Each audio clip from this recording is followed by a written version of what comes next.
Hello viewers, in our previous video we calculated the atomic packing factor for FCC. In this video we are going to calculate the atomic packing factor for BCC, the body centered cube. So we know that we'll still use the same concept for FCC, where the distance from this center of this atom to the center of this atom is A, which is the lattice parameter. So we'll still use the same formula for calculating the atomic packing factor for BCC, the same formula that we used when calculating the atomic packing factor for FCC. So atomic packing factor is given by N, which is the number of atoms in a unit cell, at the volume of an atom, one atom, over the volume of the cell. So now we need to know the number of atoms in this unit cell. So we'll wrap this formula, just keep it in mind. So N, the number of atoms, is given by, so this one atom is shared by other 8 unit cell. So we'll say 1 over 8. So this unit cell just get 1 over 8. So how many atoms do we have? We have 8 on each corner. So we'll say by 8. Why are we adding? We have this other atom which is not shared by any other unit, so add 1. So this is same as 1, which is 2. So the total number of atoms in BCC is 2. So now we can calculate the volume. We know that the volume of a cube, V, is equal to L3. So this L is the same as the A. So now we need to calculate our A, our lattice parameter. So I have this shape and I have this shape. The way I got this shape, if you look at this atom at the center, you draw a line like this. The way these atoms are arranged, they are arranged in a diagonal. So this atom, which is here, it's like this. They touch each other, and there is this one, and then there is this other one. That's this line that we're having. So the same thing that we did for FCC, that's the same thing that we're going to do. This is R, R, R. So we'll do the same thing that we did on FCC. So our 4R, because of there's R here, then R from here, and the other R. So then again we'll draw another line here, cutting this cube like this. So then we'll come up with a triangle, which is this one. If you look at this same diagram properly, we also have another triangle which is forming, which is this triangle. This. So it's the one that we're having here. We know that the distance from here to here, it's A. This is the distance. Also have the distance from here to here, which is A. And this line, which is X. This is the X that we're having here. And we'll come check on this other triangle that we're having here, which has got 4R. Then there's X down here. And we know the distance from here to here, it's A. So this is how we come up with this triangle. So now from this triangle, calculate the value of X, and calculate the value of X, we also use the same value of X to calculate the value of A. So we know we're using Pythagoras theorem. So we say X squared is equal to A squared plus A squared, which is X squared is equal to 2A squared.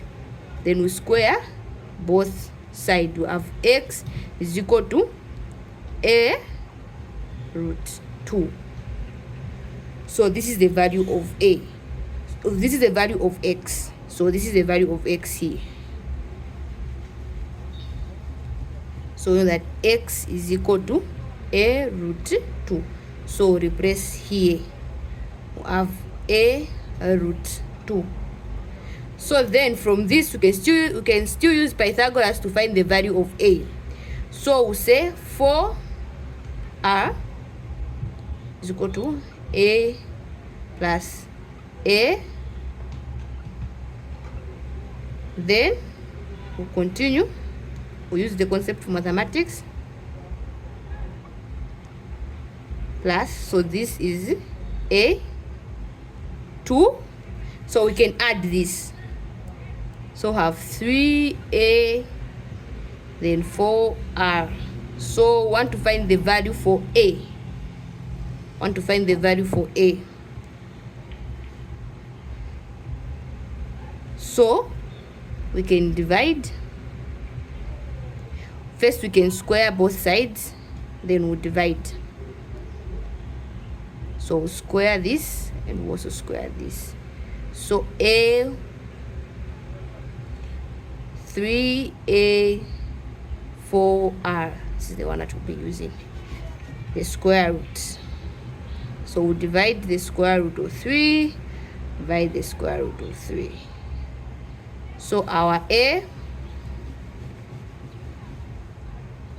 is given by 4R over square root of 3. This is our A.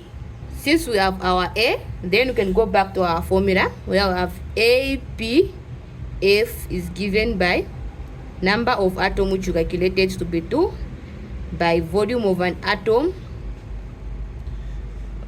by the volume of the cell. So the volume of the cell, we know that A3. So we'll put this to the power 3.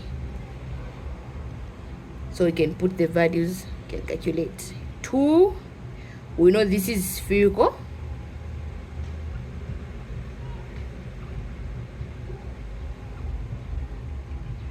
We can punch this direct on the calculator to give us the answer. So in our previous video, I explained to say if you want this to be in percentages, you multiply by 100. If you don't want it to be in percentages, you just punch like this. So we can use our calculator. Before we use our calculator, let's cancel the radius, since we don't have the value. So this 3 will distribute this 3 to this, to this, to this. So let's do that. Let's do that. We can. So we can write this. We can distribute this 3 to this and this. So we'll say this by this, 64. Then if we distribute the 3, we'll have something like this. So that's what we're going to write here. So here, put that.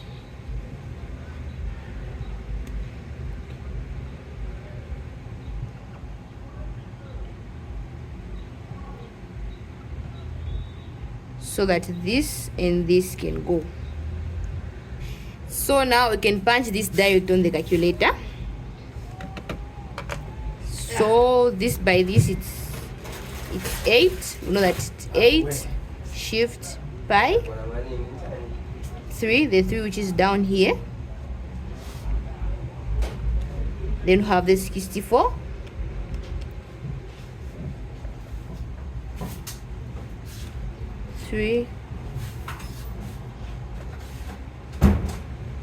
This will give us the answer direct. So this is the answer, 0.68. So 0.68. When you multiply this by 100, you have 68. This is the atomic packing factor for BCC. Don't forget to subscribe on our channel. Leave a comment for the next video. Bye bye.